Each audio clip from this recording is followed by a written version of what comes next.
دوران طواف کچھ کام حرام ہو جاتے ہیں، وہ آپ کو نہیں کرنے۔ مثال کے طور پہ بے وضو طواف کرنا، آپ کو باوضو طواف کرنا ہے، اور فرض کر لیں کہ اگر طواف کے دوران وضو ٹوٹ جاتا ہے تو آپ فوراً باہر جائیں، وضو کر کے دوبارہ آئیں۔ اب آپ یہ دیکھ لیں کہ اگر آپ نے کم از کم 3 چکر پورے کر لیے تھے تو یا 4 چکر پورے کر لیے تھے للاکثر حکم الکل کے تحت، تو پھر تو آپ آگے ہی کنٹینیو رکھیں، لیکن 4 سے کم کیے تھے تو پھر نئے سرے سے آپ کو طواف سٹارٹ کرنا چاہیے، لیکن بے وضو طواف کریں گے تو پھر اس کے اوپر جرمانہ عائد ہوگا، یہ اچھی طرح یاد رکھیں۔ اچھا، جو لوگ شرعی معذور ہوتے ہیں، جن کو بار بار قطرات آنے کے مسائل ہوتے ہیں، یا کسی بہن کو جیسے استحاضہ ہوتا ہے، بلیڈنگ ہوتی رہتی ہے مسلسل، تو ایسے لوگ جو ہیں وضو کریں اور طواف کریں، چونکہ ان کے ساتھ شرعی عذر ہے۔ آپ کا دوران طواف جو ہے وہ کوئی مسئلہ نہیں ہے، آپ اسی حالت میں طواف کر لیں، آپ کا کوئی مسئلہ نہیں ہوگا، لیکن جو لوگ جن کے ساتھ صحیح شرعی عذر نہیں ہے ان کو وضو کرنا لازم ہے۔ اس کے علاوہ دوسرے جو ہے کہ بڑی احتیاط چاہیے کہ حالت احرام میں ستر نہ کھل جائے۔ اب ہوتا یہ ہے کہ جو مرد حضرات ہوتے ہیں، یہ بعض اوقات خاص طور پہ جس کے پیٹ بڑا ہوتا ہے، وہ احرام پہنتا ہے تو وہ مرد کے لیے ناف کے سوراخ سے لے کر اور گھٹنوں کے نیچے تک کا حصہ بدن چھپانا فرض ہے۔ اب وہ ڈھلک جاتا ہے پیٹ سے، ناف سے نیچے تک کا حصہ نظر آ رہا ہوتا ہے، گناہ ہے۔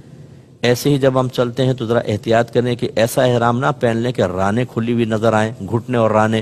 یہ بعض اوقات ہوتا ہے ہوا سے یا ویسے ہی مطلب یہ کہ کھچ جاتے ہیں، اس میں بڑی احتیاط کرنی چاہیے، یہ دوران طواف بھی منع۔ اسی طریقے سے یاد رکھیں کہ بلا عذر ویل چیئر پر آپ نے اگر طواف کیا تو یہ گناہ ہے، اس میں دم لازم ہوگا، بلا عذر نہیں کر سکتے۔ اگر کسی کا عذر ہے، جیسے والدہ ہیں، بوڑھی ہیں، بیمار ہیں کوئی، ان کو آپ ویل چیئر پہ کروا رہے ہیں ایک الگ بات ہے، لیکن صحت مند آدمی نے سوچا چلو یار میں ہی ویل چیئر پہ بیٹھ کے مزے کر کے کسی کو پیسے دے کے کروا لوں، ایسا نہیں کر سکتے، اچھی طرح ذہن میں رکھیے۔ اسی طریقے سے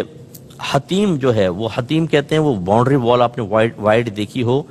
دوران طواف آپ حتیم کے اندر سے نہیں گزر سکتے، اس کے باہر سے گزریں گے، اگرچہ وہ کعبۃ اللہ کا، چونکہ وہ کعبۃ اللہ کا حصہ ہے، وہ رہ گیا تھا تعمیرات سے، اور نبی کریم نے اسی حیات تو اس کو قائم رکھنے کا حکم دیا، اس لیے اس کے اندر سے نہیں نکلیں گے بلکہ اطراف سے نکلیں گے۔ اور اسی طرح اگر 7 چکروں سے کم آپ نے طواف کر کے چھوڑ دیا، 5 چکر کر کے چلے گئے تو آپ گناہگار ہوں گے، کیونکہ 7 چکر کم از کم ہوں گے۔ اور مکروہ کام جو دوران طواف ہیں وہ بھی ذرا ذہن میں رکھیں، فضول گفتگو کرنا، خامخواہ باتیں تبصرہ ہے، وہ دیکھ فلاں، وہ دیکھ چائنا والے، وہ ملائیشیا والے، ارے بھائی آپ اللہ کی بارگاہ میں کھڑے ہوئے ہیں، اللہ کی رحمت خصوصی طور پہ آپ کی طرف متوجہ، اس طرح کی فضول باتیں کرنے کیا فائدہ۔ اور اسی طریقے سے کوئی ایسی الٹی سیدھی حرکتیں جیسے سیلفی بنا رہے ہیں، اچھا بعض لوگ کہتے ہیں کہ وہ گھر میں کال ملا لیں گے، ویڈیو چلا دیں گے، دیکھیں وہ کعبۃ اللہ، یہ بھائی یہ اللہ کی طرف متوجہ ہونے کا وقت ہے، یہ اپنے گناہوں کو یاد کرنے کا وقت ہے، یکسوئی سے عبادت کریں۔ یہ کہ آپ نے ایک اور آدمی کو انٹر کر لیا اس میں اور وہ سارا وہ مطلب آپ کی یکسوئی تو ختم ہو گئی، اس لیے پوری یکسوئی کے ساتھ کریں، یہ مکروہ ہے، گناہ نہیں ہے لیکن مکروہ ہے۔ اسی طریقے سے ناپاک کپڑوں میں اگر طواف کیا تو مکروہ ہے، طواف ہو جائے گا لیکن کراہت کے ساتھ ہے۔ یوں ہی ہم نے آپ کو بتایا کہ رمل یا اتباع مرد کے لیے سنت ہے، اس کو ترک کرنا بلا عذر یہ بھی مکروہ ہوتا ہے۔ اسی طرح کچھ کھانا پینا بھی حالت طواف میں، یعنی طواف کے دوران مکروہ ہے، گناہ نہیں ہے لیکن مکروہ ہے بہرحال۔ ہاں اگر بہت شدید پیاس لگ رہی ہے، بہت حلق خشک ہو چکا ہے، گرمی بہت شدید ہوتی ہے بعض اوقات، تو تھوڑا بہت 1-2 گھونٹ آپ پانی پی سکتے ہیں۔ اسی طرح اگر پیشاب وغیرہ کا غلبہ ہے تو طواف جاری رکھنا خلاف سنت مکروہ ہے۔ اور آوارہ نظری بھی مکروہ ہے۔ آوارہ نظری کا مطلب دائیں بائیں دیکھنا، نئے نئے چہرے ہوتے ہیں، پوری دنیا سے لوگ آئے ہوتے ہیں، کہیں چائنا سے، جاپان سے، ملائیشیا سے، ایران سے، عراق سے، تو وہ آدمی دیکھتا رہتا ہے چہرے، عمومی طور پہ میں نے دیکھا ہے کہ وہ پھر یکسوئی نہیں رہتی، آوارہ نظری نہیں ہونی چاہیے، اپنی توجہ صرف اللہ کی طرف رکھیں۔ اچھا کعبۃ اللہ کی طرف دیکھنا منع نہیں ہے، میں نے آپ کو پہلے کہا کہ علماء سے اور مفتیان کرام سے مسئلہ معلوم کریں، اگر آپ لوگوں سے معلوم کریں گے ہر ایک اپنی اپنی بولی بول رہا ہوگا۔ اور یہ بھی میں آپ کو بتا دوں، کسی نے 10 حج کیے ہوں اور 50 عمرے کیے ہوں، عالم نہیں ہو جاتا۔ یہ کوئی یہ کہے ہم نے تو جی 50 عمرے کیے ہیں، ہمیں پتہ ہے کہ کیا کرنا ہے، نو، عمرے کرنے سے علم کا کوئی تعلق نہیں ہے، آپ مفتیان کرام سے معلوم کریں۔ جب آپ طواف کر رہے ہیں، اگر کعبۃ اللہ کو دیکھ کے طواف کر رہے ہیں کوئی حرج نہیں، آپ اس طرف نظر کر سکتے ہیں، سینہ نہ پھیرے کعبۃ اللہ کی طرف، طواف ایسے ہی ہوگا، یوں نہیں ہوگا۔ لیکن آپ دیکھ سکتے ہیں کعبۃ اللہ کو، برکت ہے بہت زیادہ، اس کو دیکھنے میں کیا مسئلہ ہے۔ اور باقی یہ کہ دوران طواف باقی کام جائز ہوتے ہیں، مثلا سلام کرنا، کسی کے سلام کا جواب دینا، پانی اگر پیاس سے پانی پینا، ضرورتاً کلام کرنا، کوئی دینی مسئلہ دریافت کرنا کسی سے، یا کوئی آپ دینی مسئلہ کسی کو بتا دیں، ان کی گنجائش ہے، ٹھیک ہے۔ تو یہ تھوڑا سا آپ ذہن میں رکھیے۔ اس کے بعد سعی کے بارے میں بھی میں کچھ چیزیں آپ کی خدمت میں ذکر کر دیتا ہوں کہ اس میں بھی آپ کو خیال کرنا ہے۔ سعی میں یہ ہے کہ آپ بیٹھ کر بلا عذر سعی نہیں کر سکتے، یعنی ویل چیئر کے اوپر اگر آپ صحت مند ہیں، ویل چیئر پہ نہیں کر سکتے، دم لازم ہو جائے گا، تو آپ کو پیدل ہی کرنے ہوگا۔ بعض اوقات یہ بھی لوگوں نے کیا ہوا ہے، وہ ویل چیئر کیونکہ ہوتی ہیں وہ بنائی ہوئی جگہ، اور وہ جلدی جلدی کروا دیتے ہیں تو وہ بیٹھ کے کرنے لگ جاتے ہیں، تھک گئے نہیں طواف کر کے۔ ہرگز نہیں، اگر آپ بیمار ہیں، ضعیف ہیں، کوئی مجبوری ہے، ایک الگ بات ہے، ورنہ پھر آپ کو ویسے ہی سعی کرنی ہوگی۔ تو خلاصہ کلام یہ ہے کہ یہ تمام امور آپ ذہن میں رکھیں۔ سعی باوضو کرنا افضل ہوتا ہے، جیسے میں نے بتایا بے وضو بھی ہو سکتا ہے۔ اور یہ جو مسعی ہے، سعی کا جو مقام ہے، یہ مسجد سے باہر ہے۔ جب آپ نکلنے لگیں تو باہر تو الٹا قدم باہر رکھ کے، اس کے علاوہ سیفٹی ریزر ہے یا مشین اپنے پاس رکھیں۔ یہ یاد رکھیں کہ جب محرم حالت احرام سے باہر نکلنے لگے تو وہ اپنا سر بھی مونڈ سکتا ہے اور دوسرے محرم کا بھی سر صاف کر سکتا ہے، لیکن جب باہر نکلنے کا موقع نہ ہو، یعنی احرام کی پابندی سے باہر نکلنے کا وقت نہ ہو، اس سے پہلے اگر آپ کسی کو سر مونڈیں گے یا اپنا سر صاف کروائیں گے تو دم لازم ہوتا ہے۔ دم کا مطلب ایک بکرا یا دمبا ذبح کرنا۔ تو جب آپ بالکل جیسے آپ نے مثال کے طور پہ عمرہ پورا کر لیا، حلق کروانا ہے، تو یہ آپ کو بڑا فائدہ دے گا، ورنہ بہت زیادہ پیسے دینے پڑتے ہیں وہاں پہ، 100 ریال، کبھی 80 ریال لے رہے ہوتے ہیں، اور جو پاکستان میں اس کو پاکستانی روپیز میں کنورٹ کریں تو کافی پیسہ بن جاتا ہے۔ تو اپنے پاس رکھیں، اور اپنے جو قافلے میں آپ کے ساتھ ہیں ان کا سر وغیرہ بھی آپ مونڈ سکتے ہیں، لیکن جب آپ احرام کی حالت سے باہر ہونے لگے۔ اس کے علاوہ خوشبو سے متعلقہ مسائل بھی ذہن میں رکھیں۔ خوشبو اگر لگ گئی تو ایک تو یہ ہے کہ وہ پورے عضو کو اس نے گھیرا ہے یا نہیں گھیرا،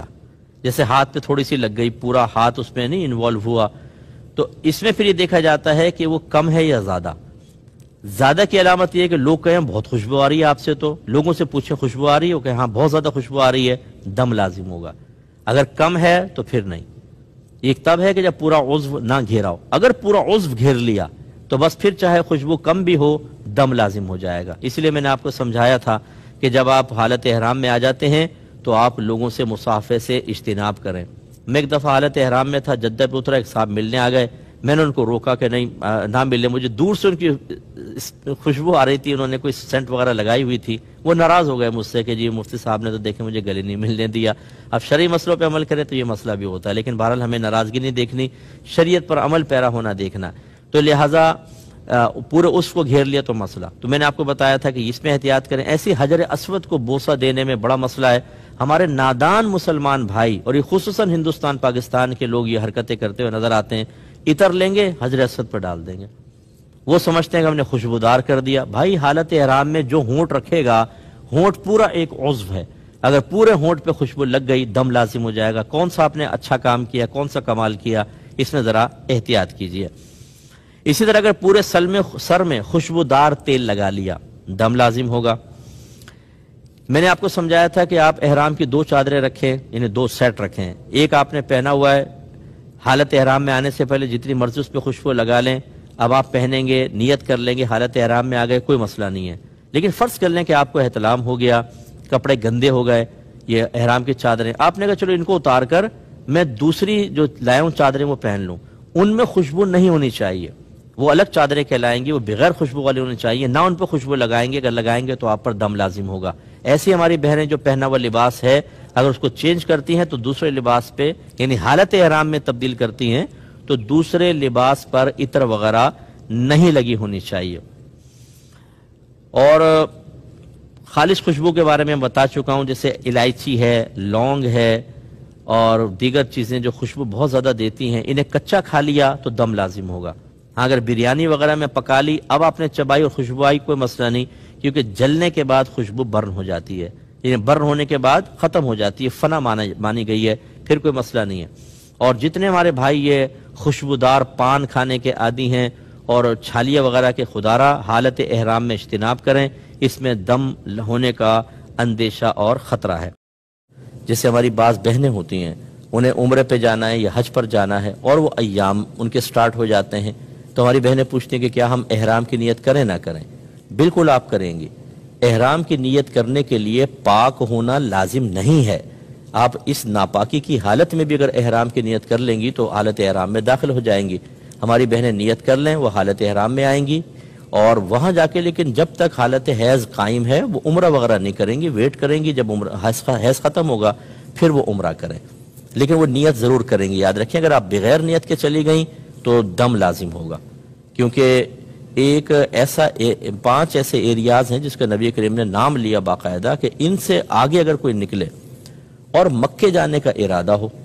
اور بغیر احرام کے نکل جائے تو اس پہ دم لازم ہو جائے گا، یعنی بکرا یا دمبا ذبح کرنا لازم ہو جاتا ہے۔ ان مقامات کو کہتے ہیں میقات۔ جیسے ہمارے پاکستان ہندوستان سے جو جاتے ہیں تو ان کی میقات یلملم ایک جگہ ہے، یلملم،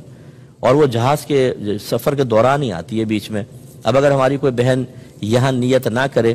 کہ نہیں میں تو حالت حیض میں مکے میں جا کے کروں گی، تو جیسی میقات سے گزریں گی بغیر آپ احرام کی گئیں آپ پہ دم لازم ہو جائے گا، اس لیے احرام کی نیت لازم ہوگی، کر لیں لیکن عمرہ وغیرہ ادا نہیں کریں گے۔